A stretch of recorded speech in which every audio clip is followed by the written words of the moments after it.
So good day everyone. Our topic for today is lesson number 8. So lesson number 8 is all about accounting elements or types of major accounts. So when we say accounting elements, same lang yan with types of major accounts.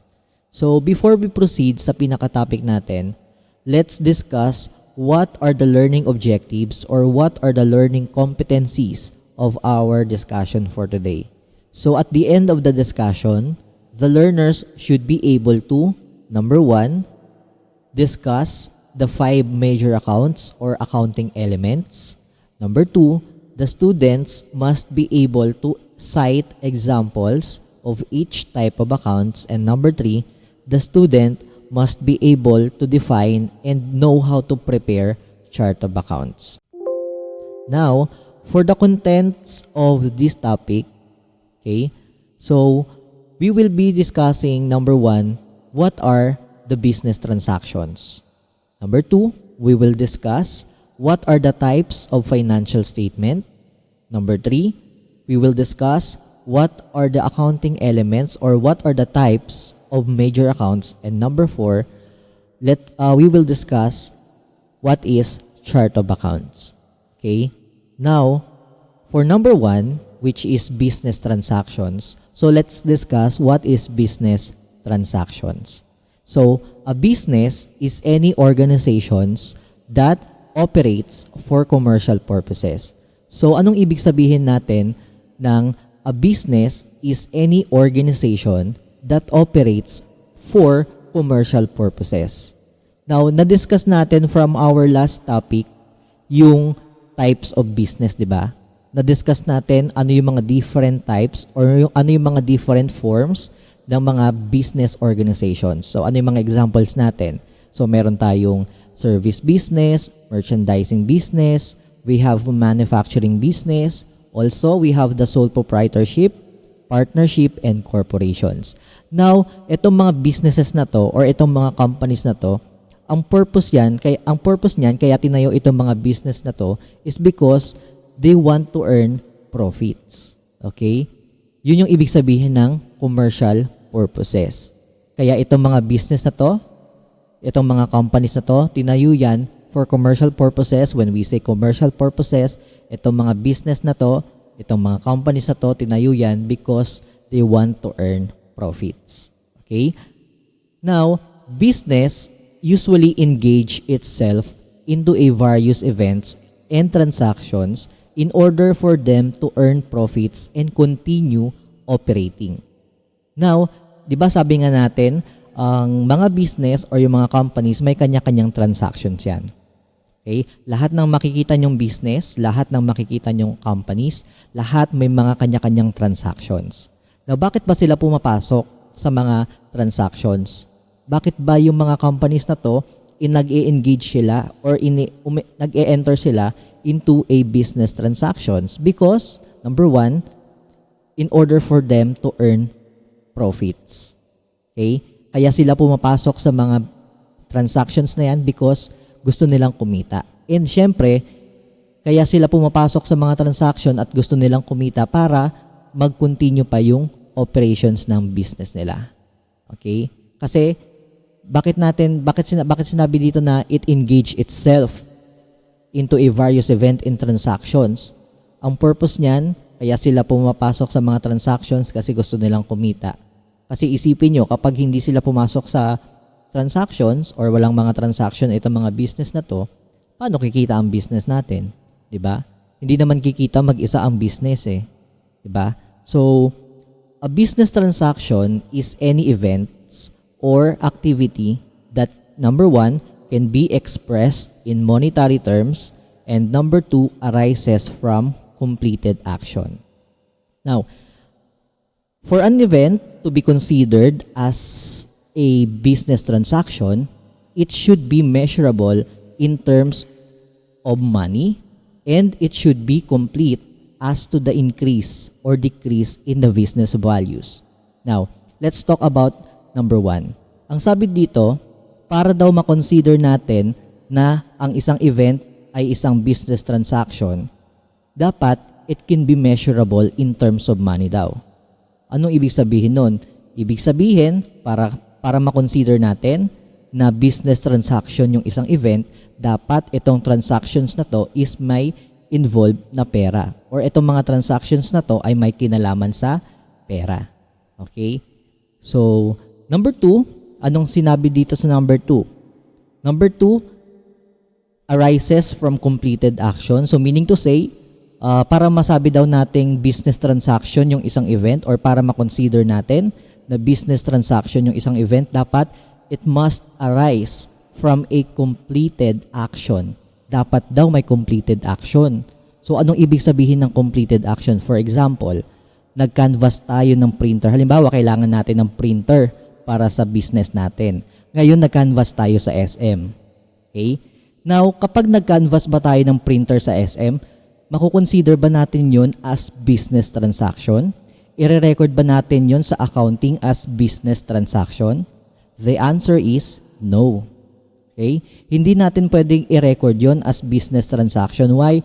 Because there is no completed action na nangyari.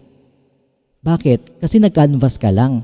Tinanong mo lang or hinanap mo lang or inalam mo lang kung magkano yung cost or yung price ng printer na yon. Pero walang completed action na nangyari.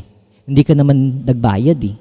Hindi mo naman binili yung printer eh. So, therefore, there is no completed action and hindi siya makukonsider as business transaction.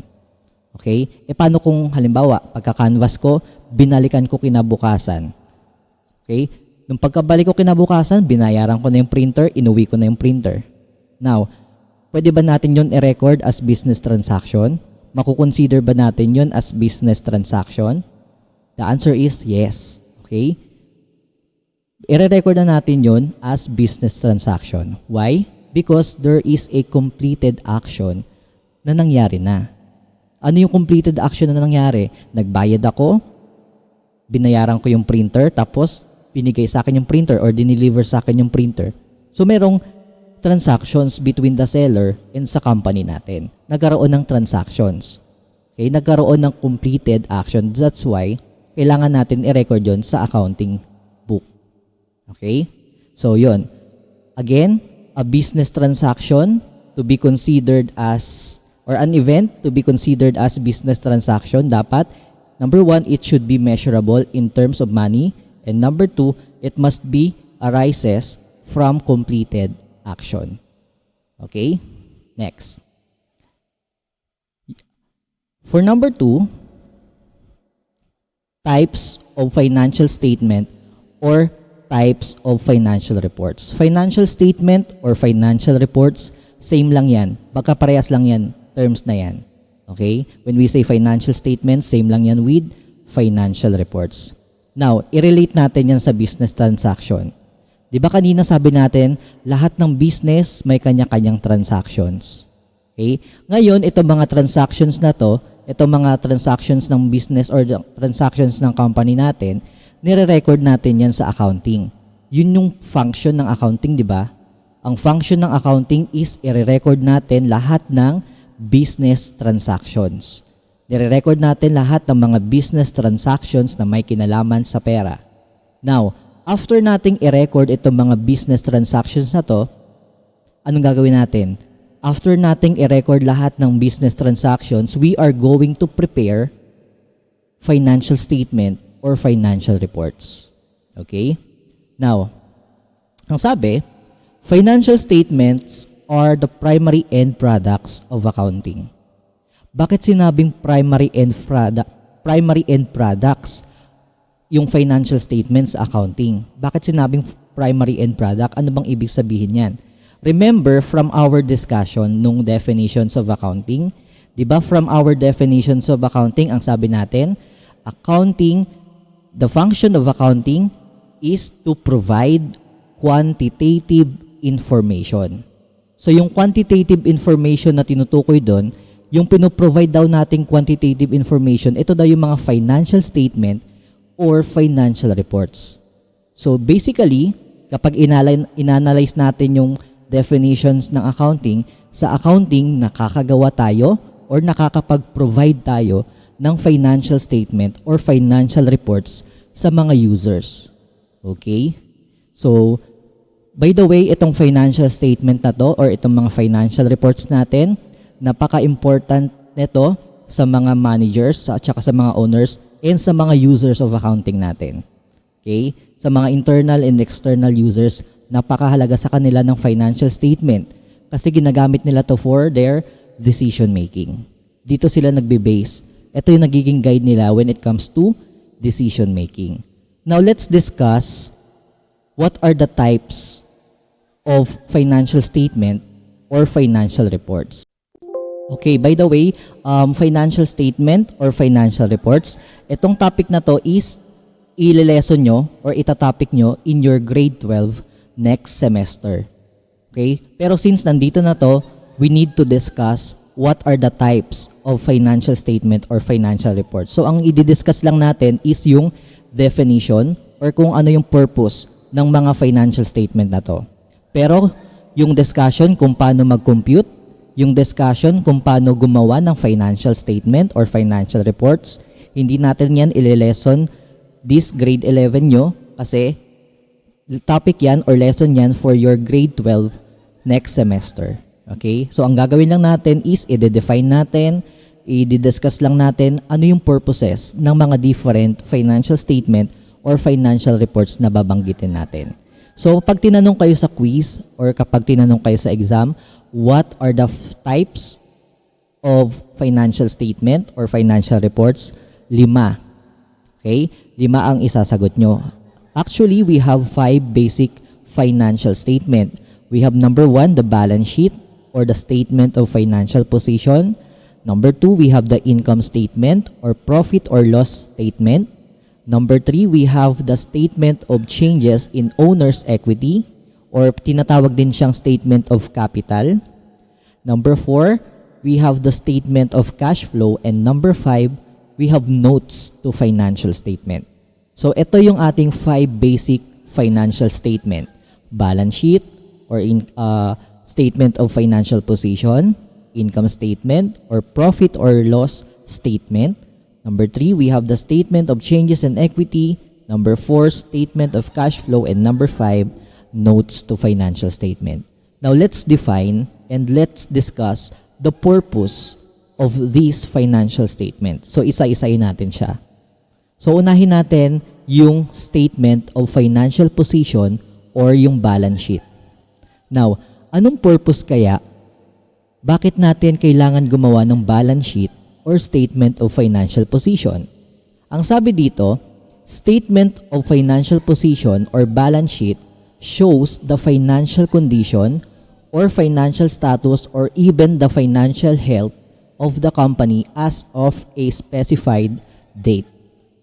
Balance sheet or statement of financial position provides a snapshot of the financial status or the financial health. Now, anong ibig sabihin ng financial condition? Anong ibig sabihin ng financial status or financial health?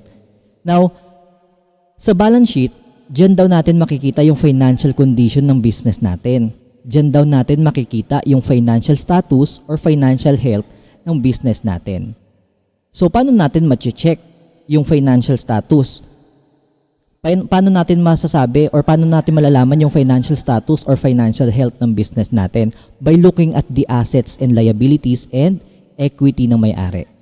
Okay? Now, malalaman natin yung financial health or yung financial condition or even the financial status ng financial statement natin or ng business natin if we are looking to the assets and liabilities. Malalaman muna doon yung financial status or health ng business natin, kung maayos ba yung financial condition ng business natin or hindi. Now, kapag titignan natin yung assets and liabilities, makikita mo na dyan kaagad yung financial status or health ng business natin. Dapat kapag tinignan natin yung assets and liabilities, dapat mas mataas or mas malaki yung amount ng assets compare to liabilities. Ano ba yung assets? Diba ang sabi natin, assets, ito yung ari-arian ng business natin. Ito yung mga properties or rights owned and controlled by the business. Tapos pag sinabi naman nating liabilities, ito yung mga obligations or debts, utang ng business natin. So if we are looking for the financial status or financial health of our business, tignan mo lang yung assets and liabilities. Kapag mas malaki yung assets compared to its liabilities, masasabi nating maganda yung financial status, masasabi nating maganda yung financial condition ng business natin. Bakit? Kasi, bakit ideal na mas mataas yung assets compared to liabilities? Kasi kapag mas mataas yung assets mo, ibig sabihin, liquid yung company mo. Anong ibig sabihin ng liquid? When we say liquid, merong ability or merong capability yung company mo na magbayad ng mga utang. Okay? Yun yung ibig sabihin ng liquidity or liquid. Now, paano naman kapag mas mataas yung liabilities compare sa assets? Paano yun kapag ganun? Kapag mas mataas yung liabilities natin compare sa asset, ibig sabihin hindi liquid yung ating business. So, ibig sabihin ng hindi liquid, walang capability or walang ability yung company mo na magbayad ng mga obligations. Kasi, i-analyze natin. Kapag mas mataas ang liabilities, okay, kapag in-analyze natin, kapag mas mataas ang liabilities compare sa asset, ibig sabihin, mas malaki yung utang mo kumpara sa assets mo. So, therefore, if we are going deeper or if we are going to analyze, hindi sapat yung assets, hindi sapat yung ari-arian mo pambayad sa mga liabilities mo. Now, ano yung magiging impression natin dyan? Hindi maganda yung financial status o yung health ng business natin. Hindi maganda yung financial condition ng business natin kasi mas malaki ang liabilities compare sa assets natin. Hindi sapat yung mga assets natin or hindi sapat yung mga ari-arian natin pambayad ng mga liabilities or utang. Okay? So dapat kapag tinignan natin yung balance sheet, dapat mas mataas ang assets compare sa liabilities. Okay? Now, ano makikita natin sa balance sheet pa?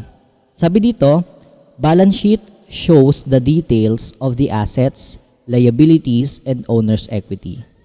Now, kapag gusto nating malaman kung magkano na lahat ng ari-arian, gusto nating malaman kung magkano na lahat ng properties or assets ng company, ang gagamitin nating financial statement is balance sheet or statement of financial position. Halimbawa naman, gusto natin makompute kung magkano na lahat ng utang natin. Gusto nating malaman kung magkano na lahat ng obligations ng business natin. Ang gagamitin nating financial statement is itong statement of financial position or balance sheet. Okay? Now, halimbawa naman, gusto nating makompute kung magkano yung owner's equity. Gusto natin malaman yung capital ng owner. Gusto natin malaman kung magkano na yung equity or yung capital natin. Makikita natin yan dito sa balance sheet or statement of financial position. Again ha, tatlo lang ang makikita natin sa balance sheet or financial position. Okay? Ang makikita lang natin sa balance sheet ay assets, liabilities, and owner's equity or capital. Okay?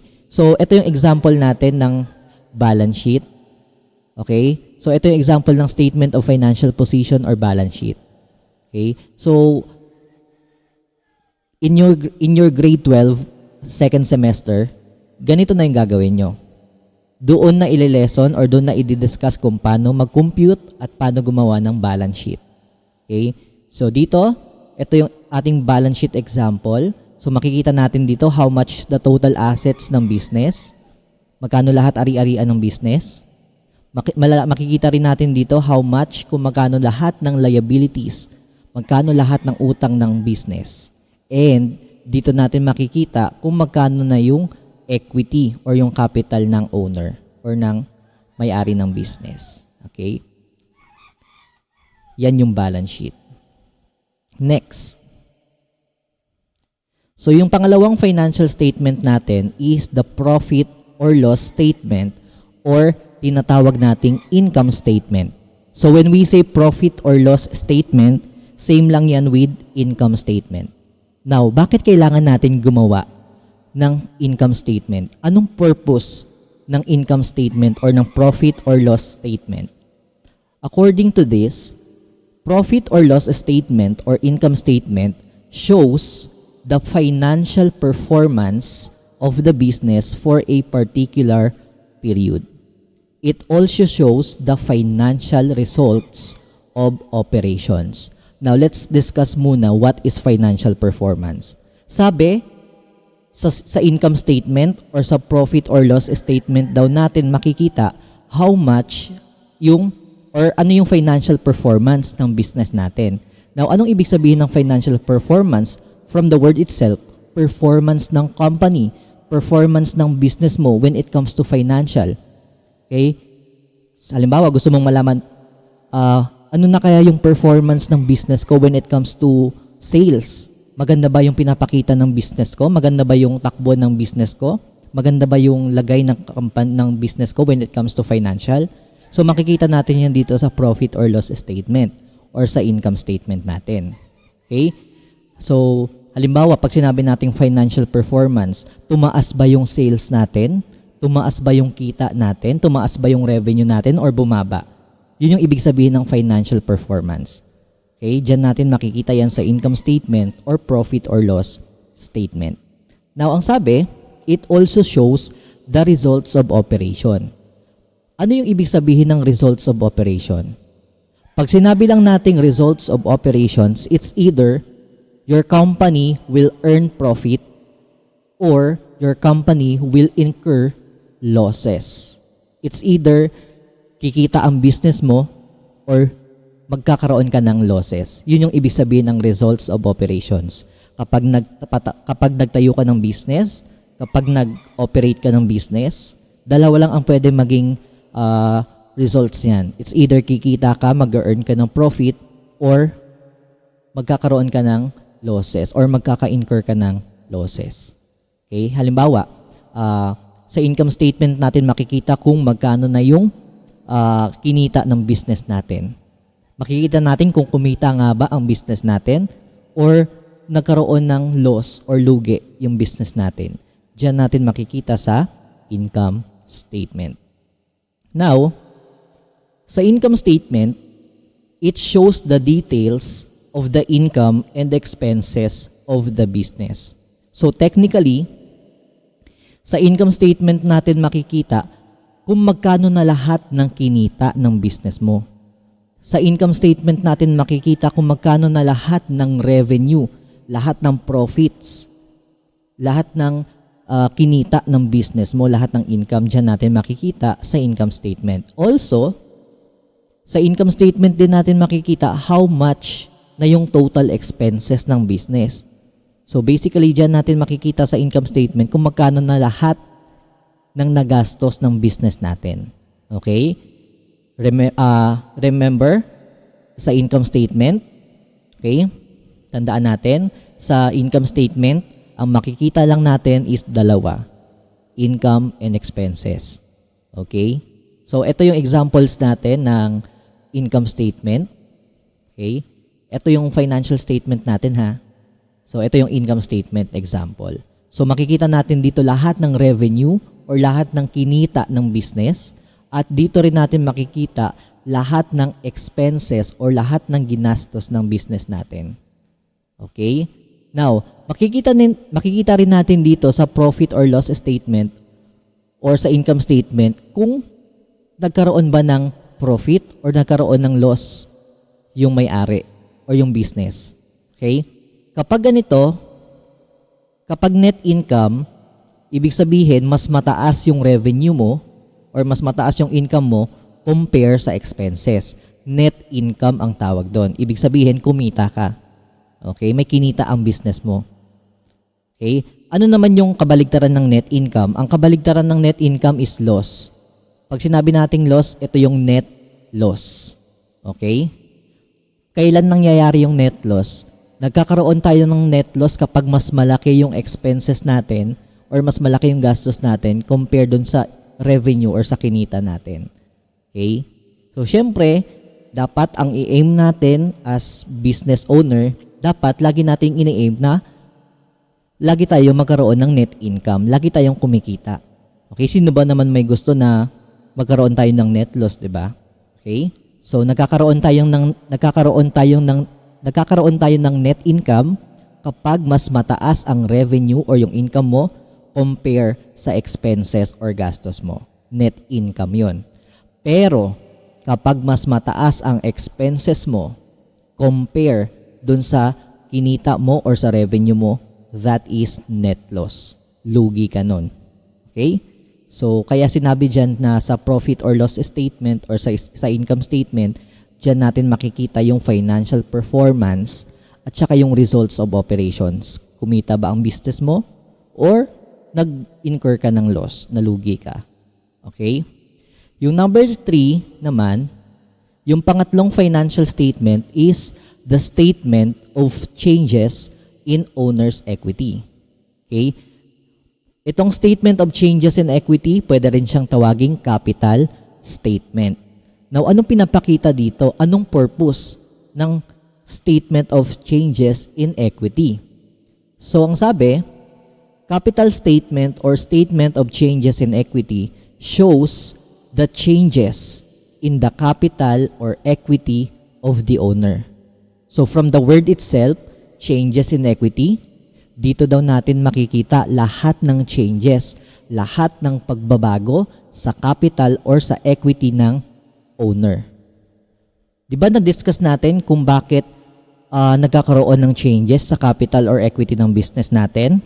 Ano ulit yung mga factors na nakakapagpabago or nakakapagpa-change sa capital or equity natin? 'Di ba? Ito yung investments, withdrawals, net income or net loss. So itong apat na to, ito yung reason kaya nagkakaroon ng changes or pagbabago sa capital ng may-ari. So basically, in statement of changes in equity, dyan lang natin makikita lahat ng changes or pagbabago sa capital or sa equity ng may-ari. Okay? Halimbawa, kapag nag-invest ka ng pera, di ba kapag nag-invest ka ng pera, anong effect niyan sa capital natin?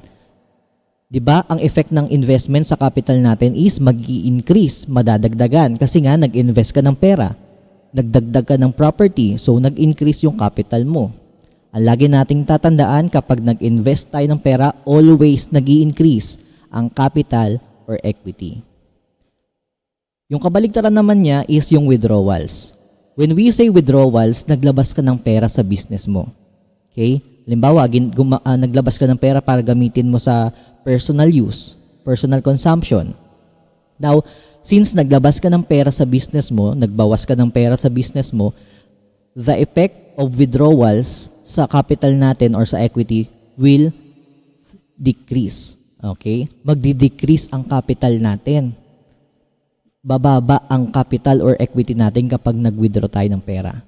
So dito rin natin makikita yan sa statement of changes in equity. Kapag nag-invest ka, makikita mo kung magkano yung in-invest mo. Kapag nag-withdraw ka, makikita mo dyan kung magkano yung perang withdraw mo. Okay? Now, ano naman yung net income? Ano naman yung net loss? Di ba nabanggit natin kanina sa income statement yan? Net income kapag may kinita ka. Nagkakaroon tayo ng net income kapag mas mataas yung income natin compare sa expenses. So therefore, may kinita ka, anong effect niyan sa capital? Ang effect niyan sa capital ay increase kasi nga may kinita tayo. Kabaligtaran naman yan ng net loss. Halimbawa, nagkaroon ng net loss yung business mo, nalugi ang business mo. So yung net loss, ang effect niyan sa capital, of course, decrease. Kasi nagkaroon ka ng losses nalugi ang business mo. So, decrease or bawas yan sa capital or equity. So, basically in statement of changes in equity or capital statement, dyan lang natin makikita lahat ng changes or pagbabago in the capital or equity of the owner. So, makikita mo kung magkano makikita mo dito kung magkano lahat ng ininvest na pera ni owner. Dito mo makikita kung magkano lahat ng withdraw natin as owner. Makikita din natin dito kung how much is the income, net income or net loss. Okay, kasi it would affect the capital or the equity ng may-ari. Okay? So anong itsura ng statement of changes in equity or capital statement? So meron tayong example dito.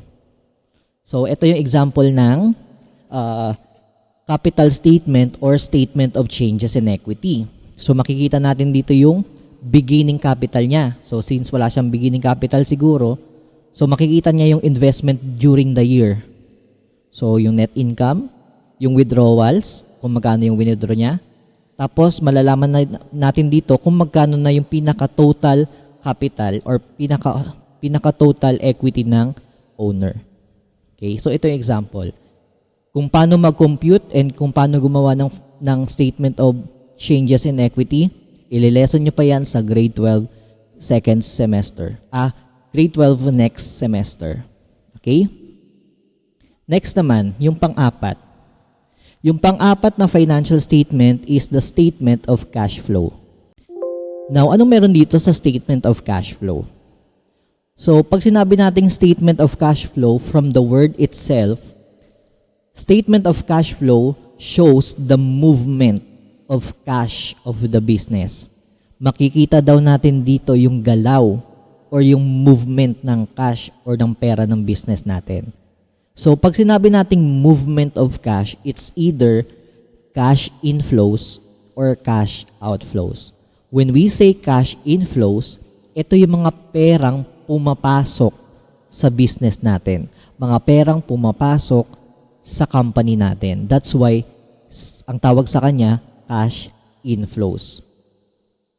Pag sinabi naman natin cash outflows, from the word outflow, ibig sabihin, pag sinabi natin cash outflow, ito naman yung mga perang nilalabas ng business natin.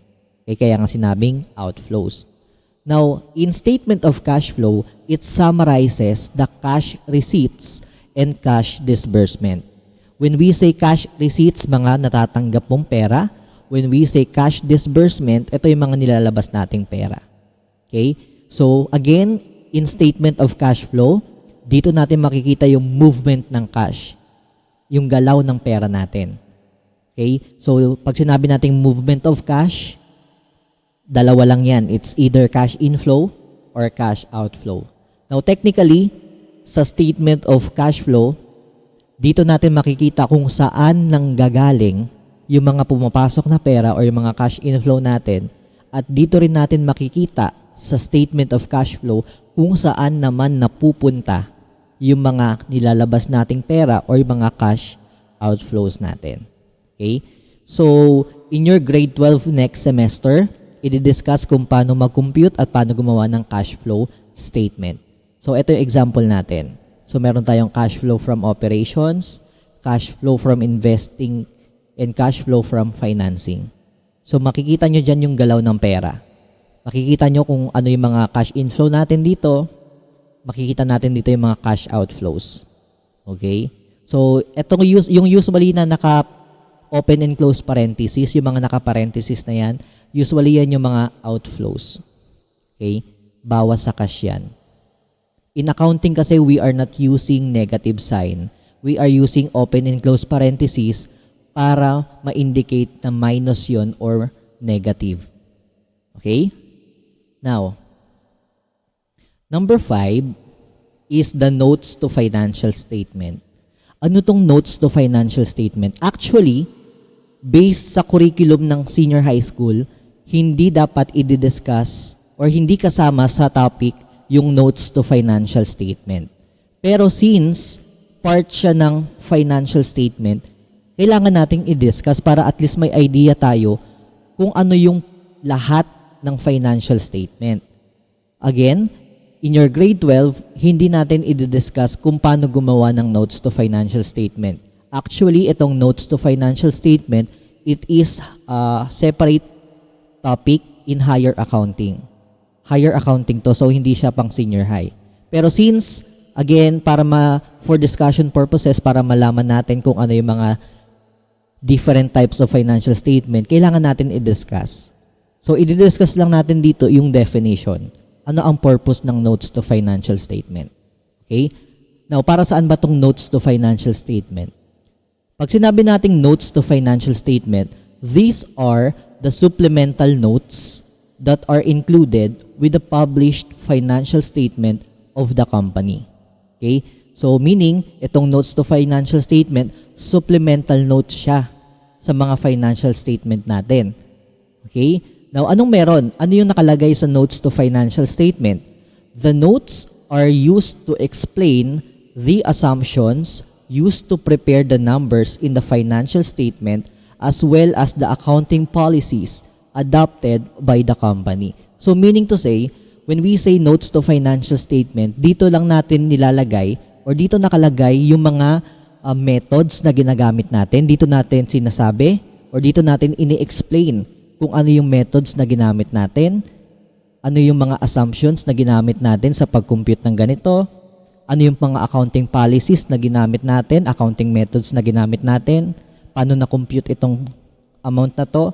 Dito yan nakalagay sa notes to financial statement. Kaya nga sinabing notes, supplemental notes. Ibig sabihin, dyan natin ini-explain kung ano yung ginagamit nating principle, ano ginagamit nating assumption, mga accounting policies, etc. and etc. Okay?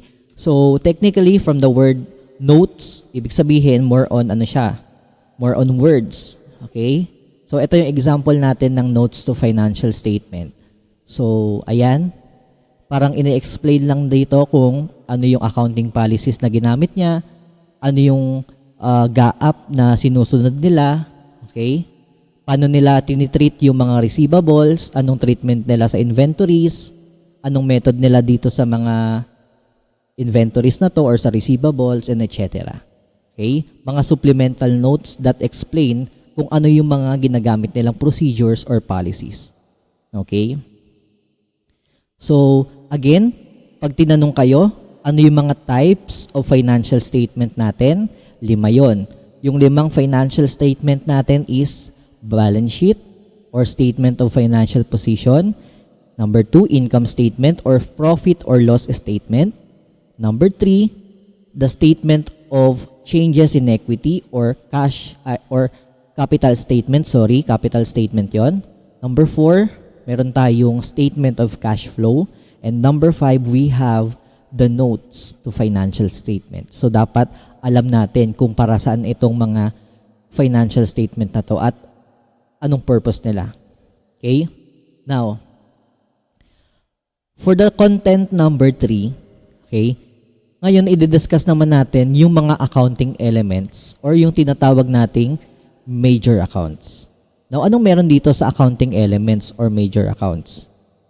Accounting elements are the business values or financial values that increases or decreases when the business enters into a business transaction. Okay? Now, anong ibig sabihin nun?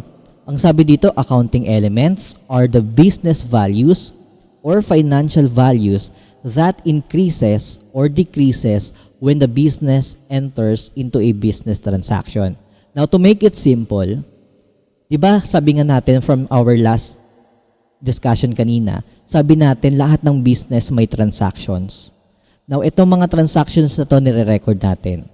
Bakit kaya natin kailangan i-record itong mga transactions na to? Kasi itong mga transactions na to, may effect yan sa accounting elements natin or sa major accounts. Ano ba yung mga accounting elements or major accounts natin?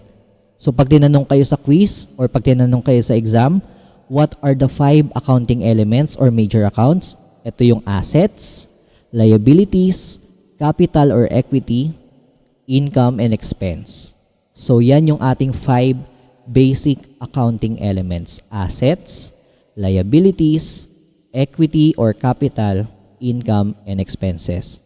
Now, itong mga accounting elements daw na to, ito daw yung mga nag-i-increase, ito daw yung mga nagdi-decrease kapag pumasok yung isang business or yung isang company sa isang transaction. Halimbawa, pumasok yung business natin sa isang transaction. Kunyari, umutang tayo ng pera. Now, yung transaction natin na umutang ng pera, yung pag-utang natin ng pera na yon, it's either may effect yan dito, it's either may mag-i-increase, or baka may magdi-decrease dito sa mga accounting elements natin. Or halimbawa naman, bumili tayo ng isang property. Diba transaction yon? Bumili tayo ng property. Now, yung transaction na yon, yung pagbili natin ng property, it's either may effect yan dito. It's either may mag-i-increase or may magdi-decrease dito. Okay? Yun yung sinasabi dito sa accounting elements are the business values or financial values that increases or decreases when the business enters into business transaction. Okay? Kapag pumasok ang business sa isang transaction, it's either may mag-i-increase sa mga to or may magdi-decrease sa mga to. Okay? Pero meron tayong separate discussion about dyan sa effects ng transaction. Okay? May separate discussion tayo dyan. Ang tawag doon, analyzation of business transaction. Sa topic natin doon, in analyzation of business transactions, madidiscuss natin kung paano natin i-analyze yung transaction. Doon, aalamin natin kung ano yung effect ng transactions dito sa mga elements natin. Okay? So, yon. Now, discuss natin yung mga accounting elements natin. Di ba 5 yun? Assets, liabilities, capital or equity, income and expense. Now, unahin natin yung assets. Now, what is assets? Actually, assets, these are the properties and rights owned and controlled by the business that have present and future benefits. Now, pag sinabi daw nating assets, ito daw yung mga properties and the rights ng business. Okay? That is owned and controlled by the business. Okay? So, actually marami tayong example ng assets. Cash, properties, ano pa ba? Machineries and equipment, building, kotse, computer, laptops, Xerox machine, lahat ng yan asset. Ang tawag doon properties. Okay?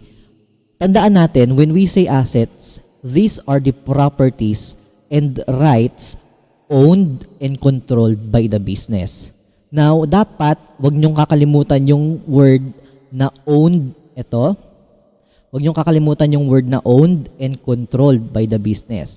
Para ma-consider natin na property or para ma-consider nating asset natin yung isang property, dapat pagmamay-ari natin yon at control natin yung property na yon.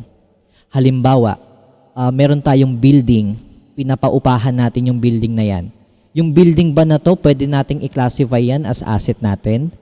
Yes. Kung ikaw mismo yung may-ari niyan at may control ka dyan sa building na yon, then yung building na yon, pwede mo ma-consider yon as assets mo.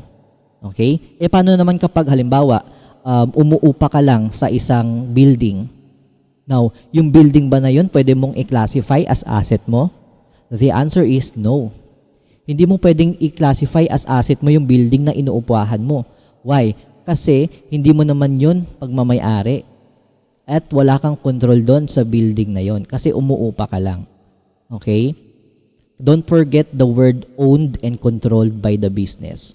Para ma-consider natin na asset yung isang property, dapat pagmamay-ari natin yan at meron tayong control dito sa mga properties na to. Okay? So in short, when we say assets, pag sinabi nating assets sa Tagalog or sa Pilipino, ito yung mga pagmamay-ari or ari-arian ng kumpanya natin. Okay? Now, sa assets, meron tayong classifications of assets. Assets can be classified into two. We have the current assets and non-current assets. Now, anong difference between current assets and non-current assets? Pag sinabi nating current assets, these are the assets that are reasonably expected to be converted into cash or expected to be used or consumed in operations within 1 year or 12 months or in a normal operating cycle. So, to make it simple, when we say current assets, pag sinabi natin current assets, ito yung ari-arian ng business natin or ito yung pagmamay-ari natin na magagamit natin or makukonsume natin sa loob lang ng 1 taon or 12 months. Okay? Ano naman yung ibig sabihin ng non-current liabilities? Pag sinabi nating non-current liabilities, these are the assets that do not meet the criteria to be classified as current. Therefore, non-current assets, these are the assets that are expected to be consumed or expected to be used beyond 1 year or 12 months. So in simple words, when we say non-current assets, pag sinabi nating non-current assets, ito yung ari-arian ng business natin, ito yung ari-arian ng company natin na magagamit natin beyond 1 year or 12 months or magagamit natin pang matagalan. Okay? Ayun na, yun yung difference between current assets and non-current assets. Again, when we say current assets, current, ibig sabihin yan, ito yung mga assets or ito yung mga ari-arian ng business na magagamit natin sa loob within 1 year or 12 months. Pag sinabi naman natin non-current assets, pag sinabi naman natin non-current assets, ito yung mga assets or ari-arian ng company natin na magagamit natin beyond 1 year or 12 months. Okay? Now, bigay naman natin kung ano yung mga examples ng current assets. Okay? Bigay natin yung mga examples of current assets. Ano nga ba yung mga examples ng current assets natin? So, meron tayong cash and cash equivalents. When we say cash and cash equivalents, current assets siya ha. Ibig sabihin, it can be used within 1 year or 12 months. Easily converted into cash. Okay? Kasi, technically, cash naman talaga na sila. Okay? Now, pag sinabi natin cash and cash equivalents, these are the bills, coins, checks, and funds for current purposes. So, anong mga examples ng cash and cash equivalents? Meron tayong cash on hand, meron tayong cash in bank, and petty cash fund. Now, anong ibig sabihin ng cash on hand? Ano yung ibig sabihin ng cash in bank? Parehas lang ba yan? Parehas lang yung cash, parehas lang yung pera, pero magkaiba sila. Okay? When we say cash on hand, ito yung mga cash na available sa loob ng company. Hindi porket sinabing cash on hand, hindi yan literal na hawak-hawak ng kamay. Okay? When we say cash on hand, ito yung mga available cash na nasa loob ng business. Ito yung mga cash na hindi nila dineposito sa bangko. Yun yung ibig sabihin ng cash on hand. Ano naman yung cash in bank? When we say cash in bank, ibig sabihin nun from the word itself, ito yung mga cash na dineposito natin or ito yung mga cash natin na inilagay natin sa mga bangko. Halimbawa, nag-deposit tayo ng pera sa BDO. Okay? Ang tawag doon, cash in bank. Okay? Now, para malaman natin yung difference between cash on hand and cash in bank, halimbawa, meron akong 100,000. Yung 100,000 cash na yan, yung 60,000, inilagay ko sa bangko, dilagay ko sa Metro Bank, tapos yung natitirang 40,000, itatago ko sa company kasi baka kailanganin ng cash sa mga transactions. Ngayon, yung 60,000 na inilagay ko doon sa bangko, ang tawag doon, cash in bank. Kasi nilagay ko siya sa bangko dineposit ko siya sa bangko. So yung tinago kong 40,000 or yung itinabi kong 40,000, ang tawag doon is cash on hand. Okay? Kasi nasa loob lang siya ng company, hawak lang siya ng company. Okay? Now, ano naman yung ibig sabihin ng petty cash fund? When we say petty cash fund, these are the amounts or it is the amount of money set aside by the business to pay for small office expenses. So, itong petty cash fund na to, usually tinatago to ng mga cashier, okay, ng cash custodian.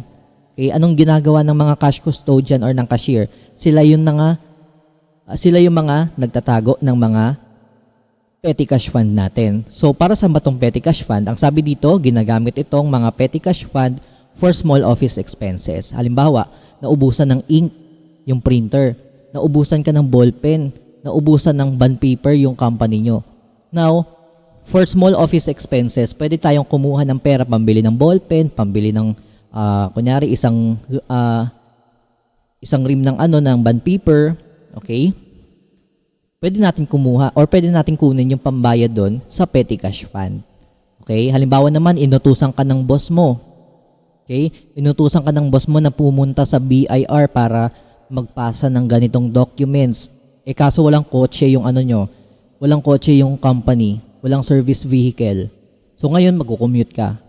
Saan ko kukuha ng pera pang commute? Siyempre, kapag may petty cash fund yung company mo, pwede ka naman kumuha doon ng pamasahe doon sa petty cash fund. Kasi ang purpose ng petty cash fund, ito yung mga pera na ginagamit for small office expenses. Okay? Yan yung purpose ng petty cash funds. Okay, now, current assets sila ha. Ngayon, ano pa examples ng current assets? So, another examples of current assets ay receivables. Now, ano yung receivables? Pag sinabi nating receivables, these are the claims of the business against the other companies. So, it includes collectibles from any of the following. So, ano muna yung ibig sabihin ng receivables? Pag tinagalog natin, or kapag translate natin into Filipino ang receivables, pag sinabi nating receivables, matatanggap mo. 'Di ba? Kaya nga from the word receivable, may matatanggap ka, may marireceive ka. Now, bakit kaya tinawag na receivables? Bakit siya tinawag na may matatanggap ka or may marireceive ka? Now, anong example niya? Ang example ng receivables ay account receivable. Okay? Accounts receivable, these are the amounts owed to the entity for service performed or products sold but not yet collected by the entity at the reporting date. Now, di ba pag binasa natin medyo confusing, hindi natin siya masyadong magets. Now, to make it simple, magbibigay ako ng question to make it simple. Kailan tayo nagkakaroon ng accounts receivable? Nagkakaroon tayo ng accounts receivable kapag may binenta tayong product or kapag nag-render tayo ng service sa customer, kaso yung customer is hindi pa nagbabayad, doon tayo nagkakaroon ng account receivable. Again ha, ulitin ko. Kailan tayo nagkakaroon ng accounts receivable? Nagkakaroon tayo ng accounts receivable once na mag-render tayo ng service sa customer or magbenta tayo ng product sa customer, kaso yung customer hindi pa nagbabayad. Gawa natin ng example. Kunyari, nagbebenta tayo ng product. Okay?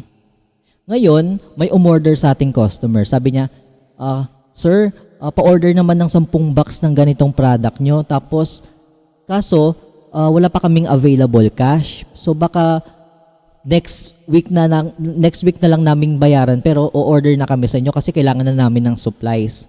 Ngayon, kapag dineliver mo na yung products doon sa customer mo, kaso yung customer hindi pa nagbabayad, ang tawag doon, accounts receivable. Another example, halimbawa, meron tayong repair shop. Gumagawa tayo kunyari ng mga computer, gumagawa tayo ng mga gadgets. Ngayon, may lumapit sa ating customer. Sabi niya, Sir, baka pwede naman paayos ng laptop ko kasi naupuan ko nabasag yung LCD. Ngayon, kapag ginawa natin yung service, kapag inayos natin yung laptop niya and then hindi pa sila bayad, yung customer, ang tawag doon ay accounts receivable. Okay? Meaning, pag sinabi nating account receivable, ano yan? In short, accounts receivable, ito yung utang ng customer or utang ng ibang business sa atin. Kaya nga sinabing receivable eh. 'Di ba? Expected mo na may marireceive ka or expected mo na may matatanggap ka galing sa kanila. Okay? Bakit? Kasi may utang sila eh. So therefore, ina-assume natin or ine-expect natin since sila yung may utang na may marireceive tayo, na may matatanggap tayong bayad galing sa kanila. Okay? Again ha, tandaan natin, i-translate natin sa Filipino para mas madali. In short, pag sinabi nating receivable or pag sinabi nating accounts receivable, ito yung utang ng customer or utang ng ibang business sa atin. Bakit siya sinabing receivable? Bakit siya tinawag na receivable? Kasi since sila yung may utang, expected na may marireceive tayo or expected na may matatanggap tayo galing sa kanila. Kasi nga may utang sila. Again, paano tayo nagkakaroon or kailan tayo nagkakaroon ng receivable? Nagkakaroon tayo ng accounts receivable kapag nagbenta tayo ng product or kapag nag-render tayo ng service sa customer, kaso yung customer hindi pa nagbabayad. That is accounts receivable. That is receivable. Okay? Now, meron tayong notes. Ang sabi dito sa notes, in business, not all receivables can be collected.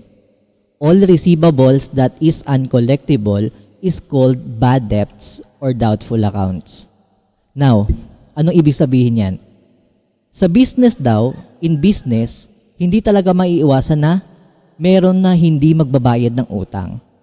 Kahit naman yung mga classmate nyo, di ba? Kahit naman yung ibang tao, kaibigan nyo, kamag-anak nyo. Di ba yung iba dyan, kapag umutang, hindi na nagbabayad or hindi talaga nagbabayad?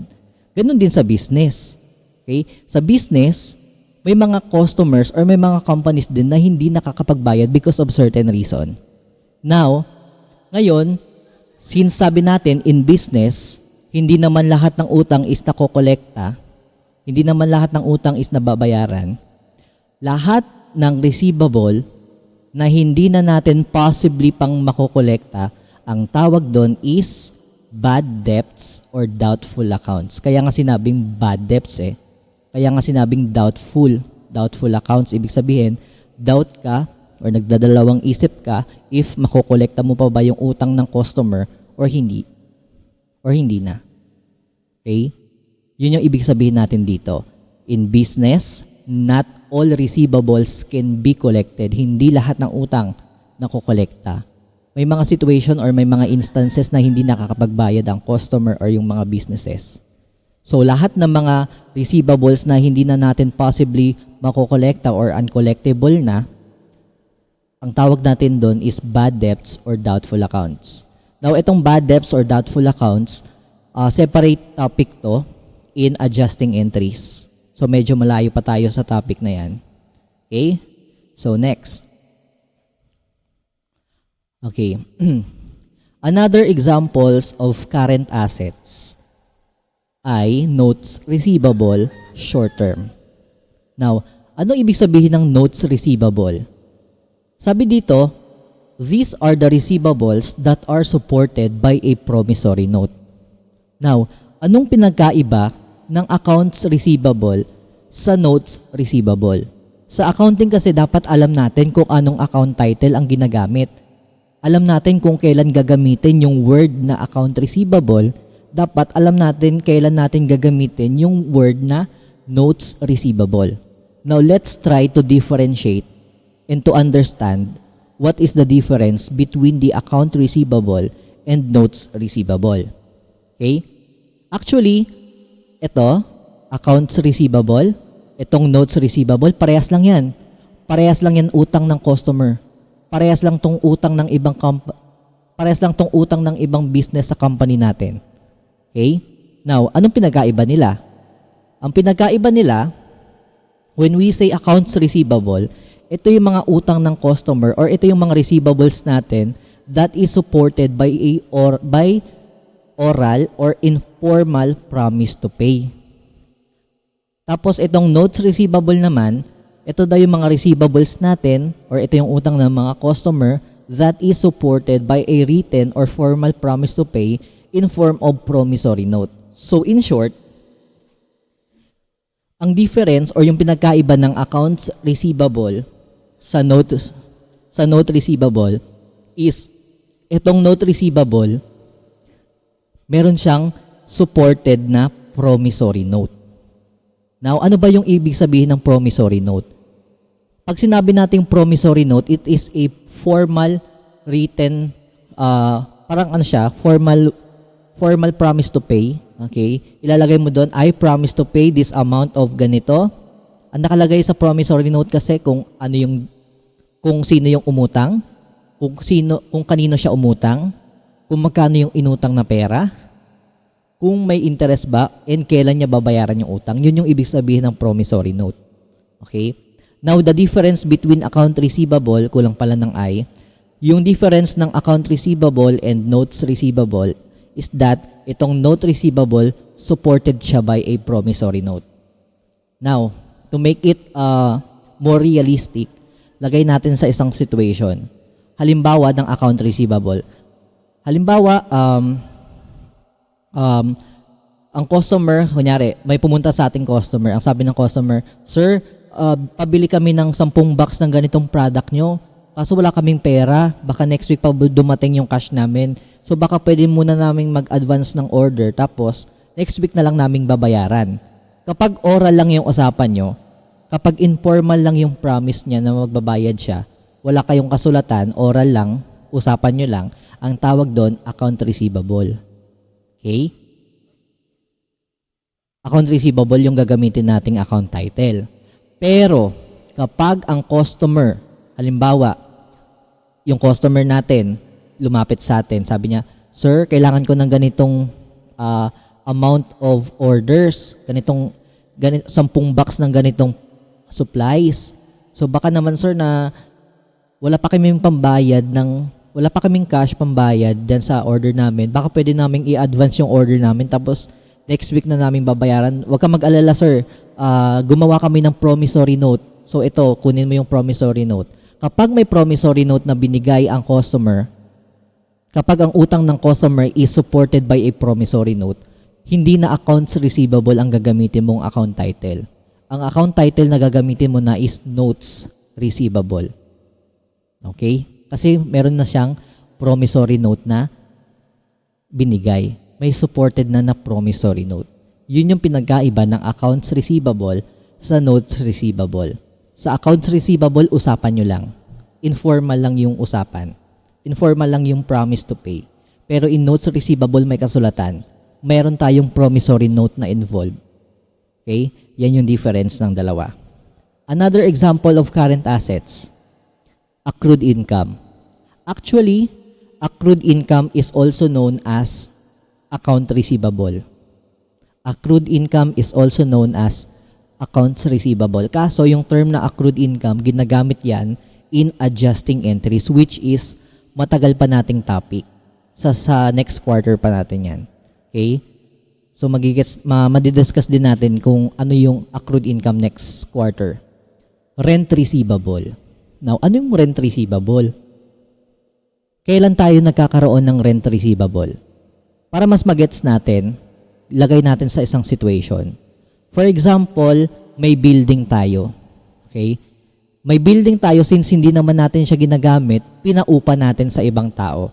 Ngayon, anong tawag doon sa umuupa sa building natin? Di ba ang tawag doon tenant?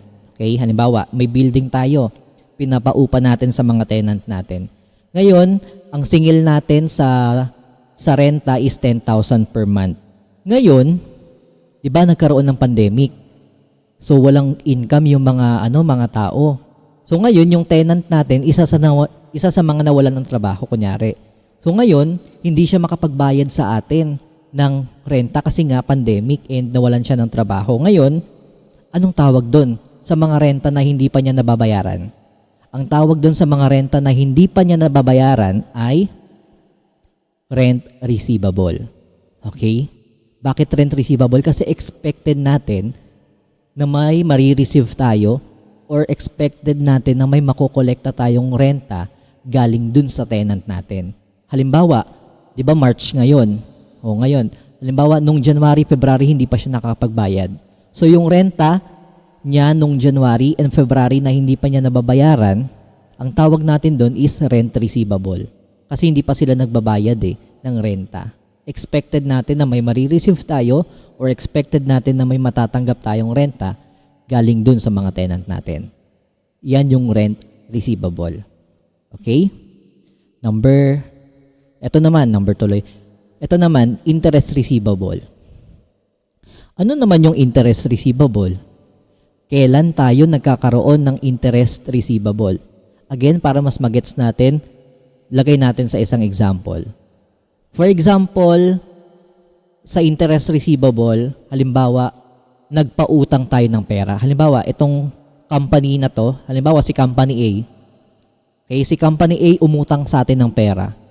Tapos sabi natin, ay uutang ka sa akin ng pera, sige, papautangin kita basta yung uutangin mo may interest. So, mag-earn ako ng interest. Okay? Ngayon, di ba, yung interest na yan, halimbawa 2% yung interest. yung interest na yan, kailangan bayaran din ng umutang sa atin or kailangan rin bayaran niya ni company A yung interest kung magkano yung mag-accumulate na interest. Ngayon, kapag yung mga company na umutang sa atin is hindi pa nakakapagbayad ng interest, ang tawag doon ay interest receivable. Okay? Kapag yung interest, halimbawa, nagpautang tayo ng pera, di ba? Nagpautang tayo ng pera. Tapos yung pinautang nating pera is may interest. Ngayon, kapag yung interest ay hindi pa nila nababayaran sa atin, ang tawag doon ay interest receivable. Expected natin na may marireceive tayo. Expected natin na may matatanggap tayong interest galing sa kanila. That's why it is interest receivable. Okay? So, ayan. Ano naman tong advances to employees? Pag sinabi nating advances to employees, these are the amounts of money loaned to employees payable in cash or salary deduction. Halimbawa, may company ka. Tapos yung isang empleyado mo, sir, baka, ang sabi sa'yo, sir, baka pwede naman mag-loan ako sa iyo, sir. Tapos, i-salary deduction mo na lang or babayaran ko na lang siya kapag may available cash na ako. So ngayon, kapag pinautang natin yung mga empleyado natin, di ba kasi iba pa yung salaries nila, iba pa yung sweldo nila. So ngayon, since halimbawa, si employee na to, kailangan niya ng pera, okay? Kaya siya uutang sa atin. Ngayon, pwede naman natin pautangin yung empleyado natin. Ang tawag doon is advances to employees. Ngayon, bakit siya current assets? Bakit siya current assets? Kasi, since binautang natin siya, may utang siya sa atin. So, expected natin na may marireceive tayo or may matatanggap tayo galing doon kay employee na to. Kasi dapat bayaran niya ni employee. Okay?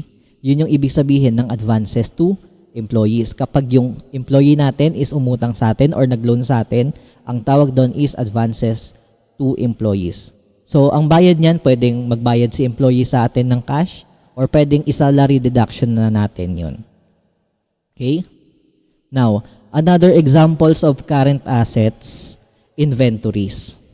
Okay? Now, pag sinabi nating inventories, ang sabi, these are the goods that are being sold in the normal business activity. Okay? Anong ibig sabihin yan?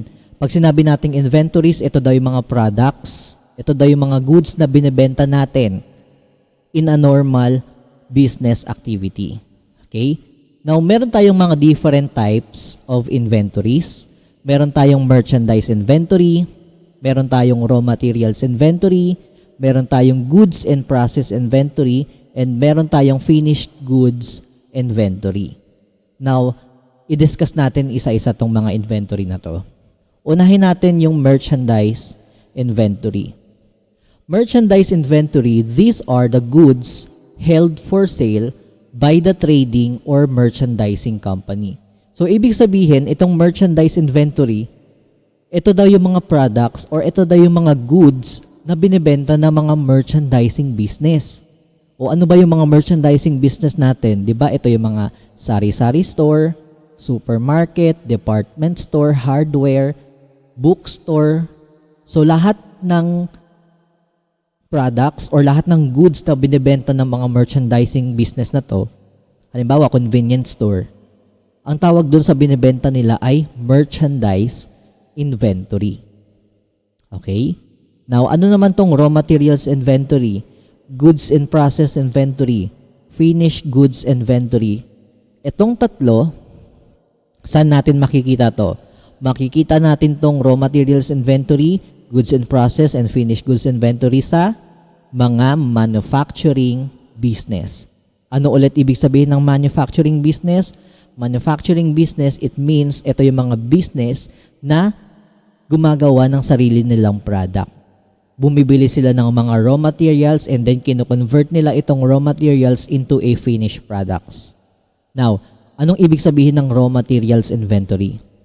Pag sinabi nating raw materials inventory, ito yung mga materials, ito yung mga goods na gagamitin pa lang natin sa production. Okay? Ito yung mga raw materials, itong mga raw materials na to, ito yung mga materyales na gagamitin natin sa paggawa ng isang products, sa paggawa ng isang finished goods. Halimbawa, ang business mo, paggawaan ng tinapay.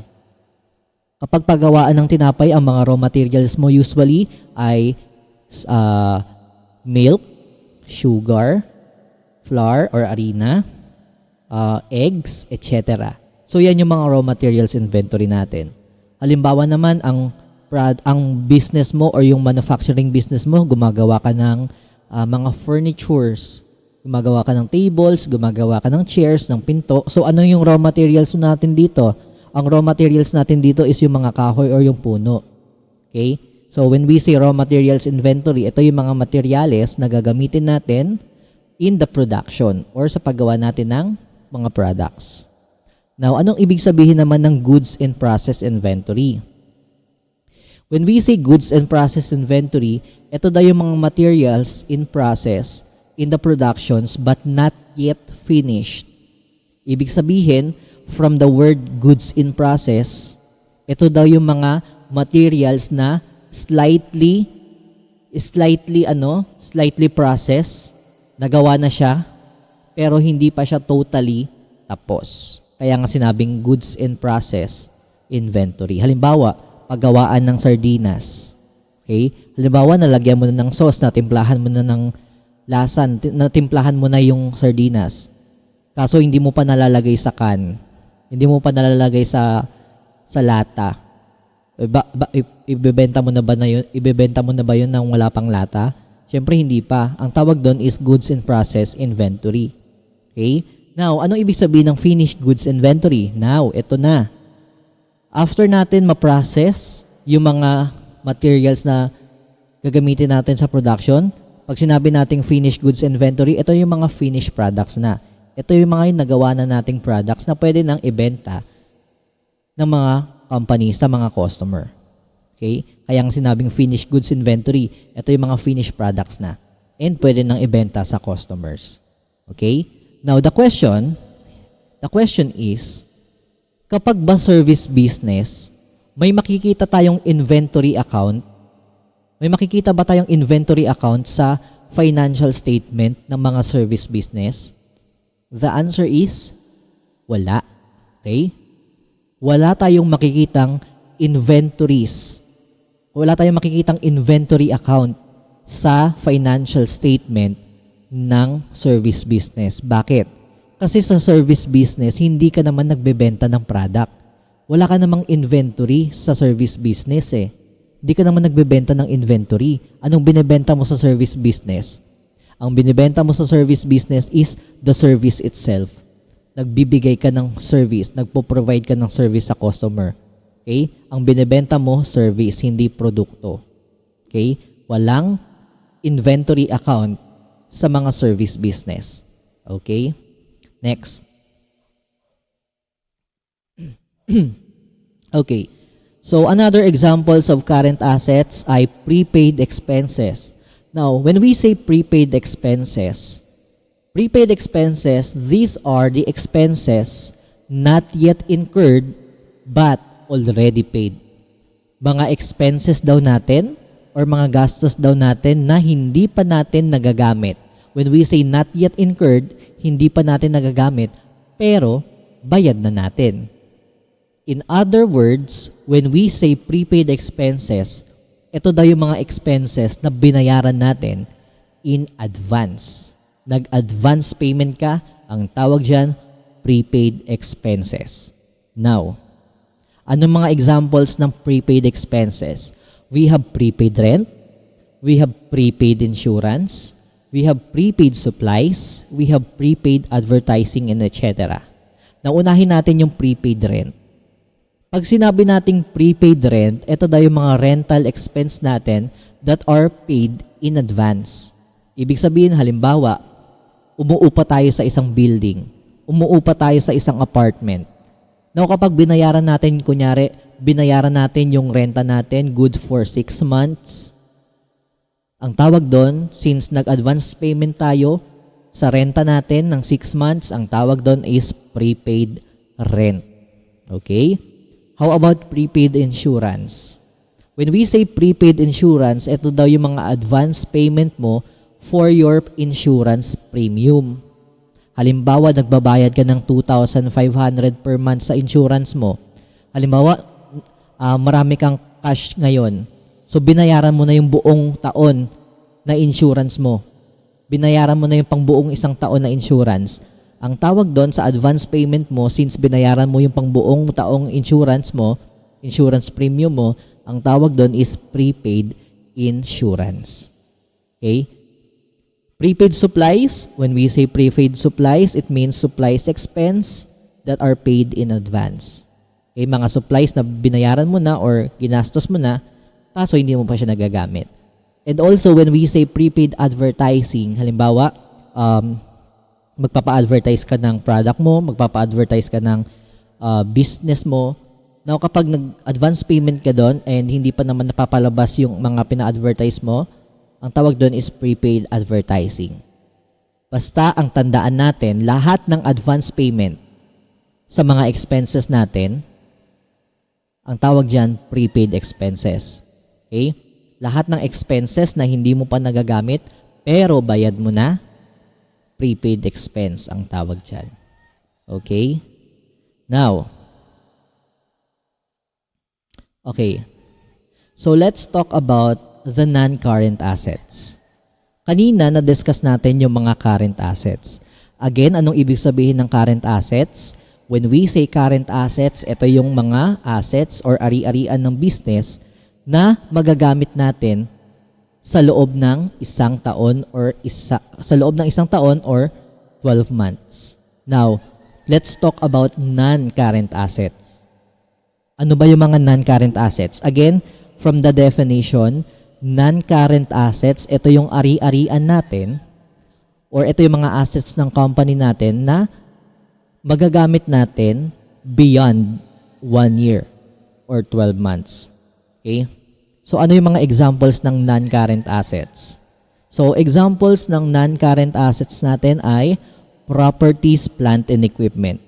Ang tawag nila dito sa properties, plant, and equipment ay PPE. Okay? Pag sinabi nating PPE, properties, plant, and equipment. Now, properties, plant, and equipment is also called as plant assets or fixed asset. Pag sinabi nating plant asset, hindi yan halaman na plant. Ha? Pag sinabi nating plant asset, parang ano yan? Planta. Okay? Okay, plant assets or fixed assets, same lang yan with properties, plant, and equipment. Now, anong ibig sabihin ng PPE? Anong ibig sabihin ng properties, plant, and equipment? Sabi dito, these are the long-lived tangible assets acquired for use in operations and not intended for sale. Anong ibig sabihin ng long-lived? Ibig sabihin ng long-lived, itong mga asset na to, ito daw ay pangmatagalan. Ito daw yung mga assets na magagamit mo pangmatagalan. Okay? Kaya nga sinabing long-lived. Now, anong ibig sabihin ng tangible assets? When we say tangible assets, ito yung mga assets that has physical appearance or physical substance. Okay? Yun yung ibig sabihin ng tangible assets. Nakikita mo, nahahawakan mo, may physical appearance, may physical substance. Okay? Now, itong mga properties, plant, and equipment na to, binili mo to or in-acquire mo yan para magamit mo sa operations at hindi para ibenta. Okay? Now, ano yung mga examples ng properties, plant, and equipment natin? So, yung examples ng properties, plant, and equipment natin ay land, building, machineries and equipment, and furnitures and fixtures. Now, when we say land, alam nyo naman ano yung land eh. Lupa yan. Okay? So, it's either land area owned for business operations and not held for sale. Halimbawa, bumili ka ng lupa. Ang purpose mo kaya bumili ka ng lupa is papatayuan mo ng store, papatayuan mo ng office, papatayuan mo ng warehouse. Tawag doon land. Okay? Under siya ng properties, plant, and equipment. And itong land na to ay non-current assets. Bakit siya non-current assets? Kasi matagal mo magagamit yung land. Pangmatagalan yan. Saan ka nakakita ng land na isang taon mo lang magagamit? Meron bang ganun? Di ba wala naman? Okay? So, kaya ang land ay consider as non-current assets kasi it is long-lived tangible assets. Same as with building. Ang building, pwede siya maging office building. It's either factories, warehouse, or stores in business operations. Okay? Halimbawa, may sarili kang apartment. Okay? May sarili kang building. Tapos pinaupa mo. Okay? Building ang tawag doon. Meron kang stores, meron kang mga factories or warehouse, ang tawag doon, building. Okay? Building is also non-current assets because it is long-lived tangible assets. Magagamit mo siyang pang matagalan. Okay? Bakit may building ka ba nakita na isang taon lang nagamit? 'Di ba wala naman? So, building is considered or classified as non-current assets. Now, what is machineries and equipment? Machineries and equipment, these are the machineries, office equipment, computer equipment, delivery equipment, and others. So when we say machineries and equipment, ito lang yung mga makikita natin sa office. Makikita natin na ginagamit sa operation sa business. Halimbawa, mga computer set, laptops, printer, okay? Mga machines na ginagamit natin in production, sa paggawa ng isang product, okay? Mga kotse, mga service vehicle, ang tawag dyan sa mga yan ay machineries and equipment. Okay? Now, what is furnitures and fixtures? So, usually, furnitures and fixtures, ito yung mga shelves, cabinets, tables, and chairs na makikita natin sa loob ng office. Okay? So, kaya nga sinabing furnitures and fixtures. Furnitures, mga shelves, cabinets, tables, chairs. Even yung mga tawag dito? Yung filing cabinets, considered siya as furnitures and fixtures. Okay? So, etong mga to, land, building, machineries and equipment, furnitures and fixtures, lahat yan, non-current assets under ng properties, plant and equipment. Lahat ng to ginagamit for operations and not intended for sale. Kasi kapag yan ay intended for sale, hindi siya properties, plant and equipment. Ang tawag doon is inventory. Diba kasi may mga company na bumibili ng lupa, may mga company na bumibili ng property para ibenta. So, ibang kaso naman yun. Sa higher accounting na ituturo yun. Yung mga about sa real estate. Okay? Next. Okay. Ngayon, di ba napag-usapan natin kanina yung mga, ano bang tawag dito? Properties, plant and equipment, land, building, machineries and equipment, furnitures and fixtures. Ang sabi natin dyan, sila yung mga long-lived tangible assets, mga pangmatagalan na assets. Magagamit natin ng matagal. Okay? Now, meron tayong notes dito.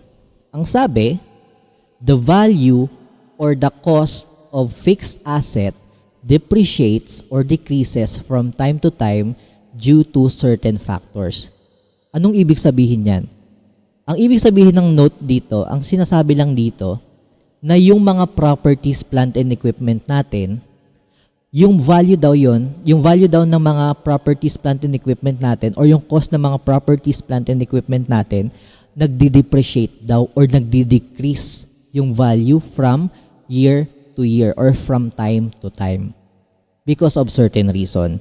Now, anong tawag doon sa pagbaba ng value or sa pagbaba ng cost ng mga fixed asset natin or ng mga properties, plant and equipment?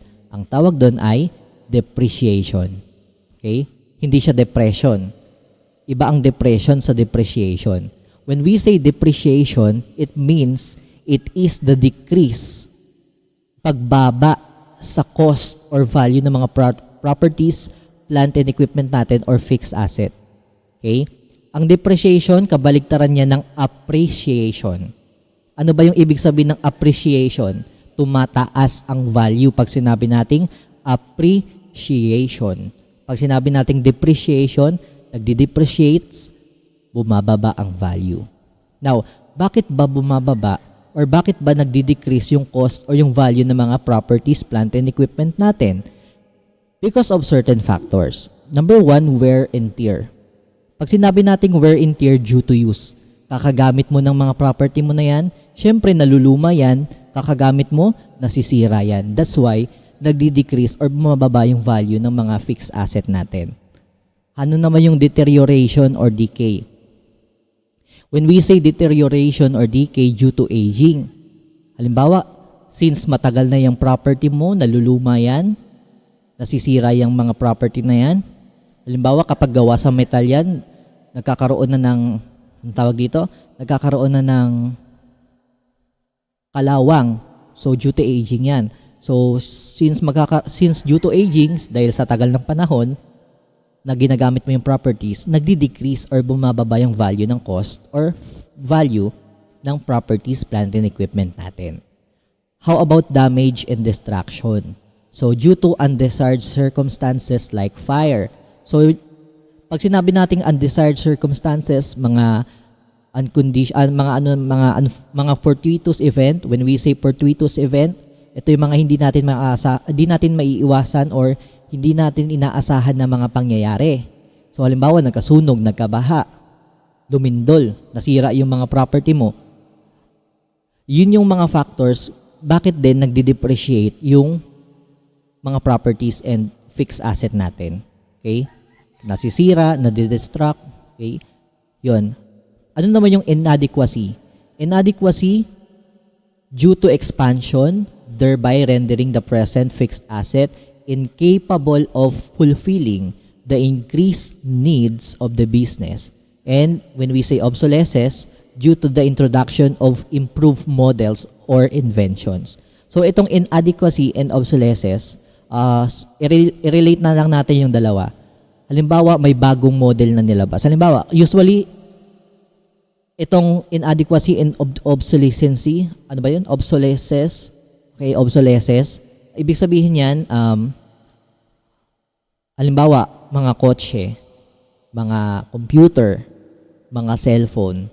Di ba kapag bagong labas na model ng cellphone, bagong labas na model ng kotse, di ba usually ang taas ng presyo, ang taas ng cost ng mga properties na yan kapag bibilin mo.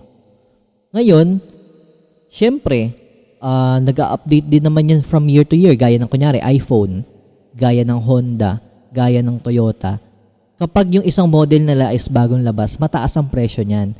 Pero once na may ilabas na bagong model, may ilalabas na bagong unit, bumababa or nagde-depreciate yung value ng mga naunang mga model.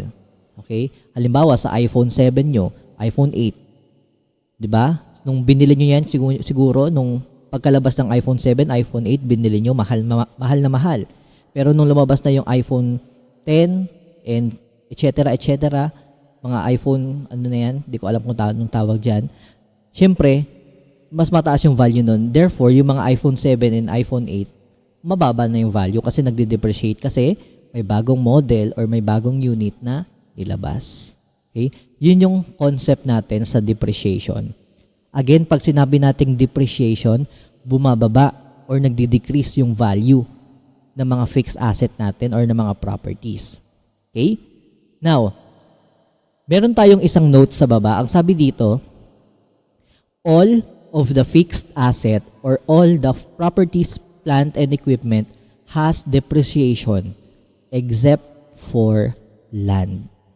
Ibig sabihin, sa lahat ng properties and equipment natin na to, dito sa apat na to, yung land lang yung walang depreciation. Yung land lang yung hindi nagdi-depreciate. Bakit? Kasi yung land, usually nag-a-appreciate pa nga yan eh. Yung presyo, yung cost ng land or yung price ng land, tumataas pa yan, nag-a-appreciate pa yan. Therefore, land is not subject for depreciation. Hindi bumababa ang value ng land in accounting. So, hindi natin kinukompute ang depreciation yan kasi hindi naman nagdi-depreciate ang value ng land. Actually, nag-a-appreciate pa nga, tumataas pa. Okay? So, yan. Lahat ng properties, plant, and equipment natin, lahat ng fixed asset natin, nagdi-depreciate maliban sa land. Okay? Baka lumabas sa quiz yan or sa exam. Now, another examples of non-current assets ay intangible assets. When we say intangible assets, these are the long-term assets that has no physical substance. Okay? Kaya nga sinabi nating intangible. Intangible, kabaligtaran niya ng tangible assets. Anong sabi natin sa tangible assets? 'Di ba? Sinabi natin, tangible assets, ito yung mga ari-arian or ito yung mga assets na may physical appearance. Ito yung mga may physical substance. Ano yung examples ng mga tangible assets natin? Building, land, machineries and equipment, furnitures and fixtures. Lahat yun tangible assets. Lahat yun may physical appearance, nakikita mo, nahawakan mo. Itong intangible assets, non-current din siya, kaso iba naman tong intangible assets. Intangible assets, ito daw yung mga long-term assets that has no physical substance. Di mo nakikita, di mo nahawakan. Okay? So ano yung tinutukoy dito? Ito yung tinutukoy natin na rights. Remember kanina sa definition natin, anong definition natin ng assets? Di ba according sa definition ng assets, these are the properties or rights owned and controlled by the business. So, yung assets ng company, pwede siya maging property. Ito yung mga land, building, machineries, equipment, furnitures and fixtures, and pwede siya maging rights. Yung rights na tinutukoy doon, ito yon, intangible assets. Okay? Ano yung example ng mga intangible assets? So, intangible assets, example niya is patent or patent, copyright, trademark, and trade name. So, unahin natin yung patent or patent. Now, ang sabi dito, patent or patent is a form of intellectual property that gives the owner the legal right to exclude the others from making or selling an invention for a limited period of years in exchange for publishing and enabling public disclosure of the invention. So medyo mahaba, di ba? So to make it simple, okay? Pag sinabi nating patent or patent, ito yung halimbawa, may na-invento kang bagong product. Okay? May na-invento kang bagong product and itong product na na-invento mo is wala pang gumagawa or wala pang nakaka-discover ng ganitong product na ginawa mo. Now, manghihingi ka ng patent niyan sa government. Manghihingi ka ng patent. Now, itong patent na to, okay, kapag binigyan ka ng patent or patent, ikaw lang yung authorized person na magbenta. Ikaw lang yung authorized person na gumawa ng ganung invention mo na hindi pwedeng gayahin ng ibang tao or hindi pwedeng gayahin ng ibang companies. Yun yung ibig sabihin ng patent or patent. Okay? Now, how about the copyright? When we say copyright, more on more on creative works, more on literary works. Sorry, nabubulol ako. Literary works. Okay? So, copyright, these are the types of intellectual property that gives its owner to make copies of a creative work. The creative work may be in literary, musical, educational, or artistic form. Halimbawa, libro, kanta, music video, journals, research, movies. Lahat ng yan may copyright. Okay? Now, para saan ba tong copyright? Kapag may copyright yan, halimbawa sa libro mo, hiningan mo ng copyright yan, in-applyan mo ng copyright, ibig sabihin ng copyright, ikaw lang yung authorized person na magpuproduce ng ganong copies ng libro, ikaw lang yung pwedeng magbenta ng ganong copy ng libro. Copyright ang tawag doon. Walang ibang sino man na pwedeng gumamit or gumaya ng mga gawa mo, gaya sa libro, sa mga kanta, sa mga movies, etc. etc. Tawag doon copyright. More on literary works. Yung patent or patent, more on invention. Okay? Now, ano yung trademark? To, alam natin to, trademark. Trademark, these are the types of intellectual property that consist of group of words, logo, symbols, or combination thereof that identifies your entity or business. So when we say trademark, ito yung mga symbols, ito yung mga logo, or ito yung mga tagline ng isang company na nag-a-identify sa company natin sa ibang business. Halimbawa ng trademark, ito yung mga logo. or symbols na ginagamit nila. Halimbawa, si Jollibee. Ano yung trademark ng Jollibee? Di ba yung muka ni Jollibee na bubuyog? So, trademark yon, symbols yon, logo yon. Okay?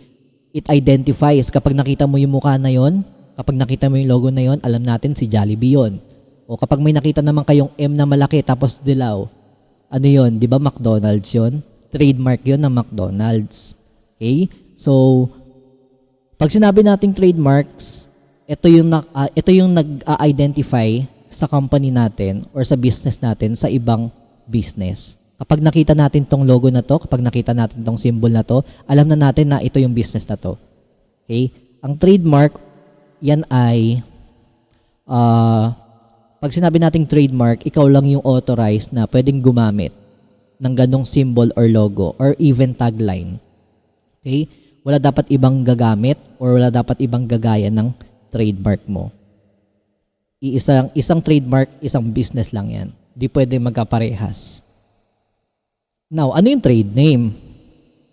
From the word trade name, from the word itself, it is the official name or it is the business name used by the companies that identifies itself to the public. So, pag sinabi nating trade name, ito mismo yung pangalan ng business. Ito mismo yung pangalan ng establishment. Halimbawa, Jollibee Incorporation. Trade name yon. Okay? Starbucks, McDonald's. Okay? Lahat yan trade name. Our Lady of Fatima University. Trade name yun. So, yan yung official name or business name na ginagamit ng mga establishment in order to identify itself to the public. Okay? So, yan yung ating examples ng intangible assets. Now, for the last example of non-current assets. So, meron pa tayong isa na examples of non-current assets which is the notes receivable long term. Now, ano tong notes receivable long term? Parang nabanggit na natin to kaninang note receivable. Actually, nabanggit na nga natin kanina yan sa current assets, notes receivable. Now, pag-usapan natin si notes receivable. Notes receivable can be current assets. Pwede rin siya maging non-current assets. Okay? Halimbawa, yung customer natin umutang sa atin. Okay? Tapos nagbigay siya ng promissory note. 'Di ba ang tawag natin doon notes receivable? Now, yung notes receivable, pwede siyang maging current assets. Pwede siyang maging non-current assets. Depende sa promissory note. Okay? Kapag nakalagay sa promissory note, okay? Halimbawa, collectible. Halimbawa, nakalagay sa promissory note na yung customer natin magbabayad siya within 1 year or 12 months. Yung note receivable natin na yun ay note receivable short term. Therefore, current asset siya. Bakit? Kasi within 1 year lang niya babayaran. Okay? Paano naman kapag yung customer natin is nagbigay ng promissory note, tapos ang nakalagay sa promissory note, babayaran niya yung utang niya sa atin within 24 months. O ano ba yung 24 months? Diba 2 years na yun? So beyond 1 year na yun. So hindi na siya pwede sa current assets. Dito na siya magpo-fall under ng non-current assets. Lahat ng receivable natin, lahat ng promissory notes na collectible beyond 1 year or 12 months, ang tawag doon ay notes receivable long term. Okay? So, ayan yung difference between notes receivable short term and notes receivable long term. Again, pag sinabi nating notes receivable, pwede siya maging current assets, pwede rin siya maging non-current assets. Depende po sa promissory note ni customer. Kapag ang nakalagay sa promissory note ni customer ay magbabayad siya sa atin within 1 year, dito siya mag-fall under ng current asset. Note receivable short term yon. Pero kapag ang nakalagay sa promissory note ng customer natin, ang sabi, magbabayad siya beyond 1 year, so dito siya mag-fall sa non-current asset. Therefore, it is note receivable long term. Sa accounting, dapat alam natin kung paano mag-classify if current ba yung isang asset or non-current. Okay? Sa quiz or sa exam, madalas tinatanong, magbibigay lang sila ng account titles tapos i-identify natin kung current ba yan or non-current. For example, cash. O ano ba yung cash? Current or non-current? Of course, cash is under siya ng current assets. Halimbawa naman, tinanong sa quiz, building. O ano ba yung building? Current assets or non-current assets? Of course, building magagamit mo pang matagalan, therefore, non-current assets siya. Okay? Halimbawa naman, trademark. Trademark, yan ay intangible assets and it is a long-term asset, so therefore, it is non-current assets. Ganun sa accounting. Dapat we know how to classify if that asset is current or non-current. Okay? That's important.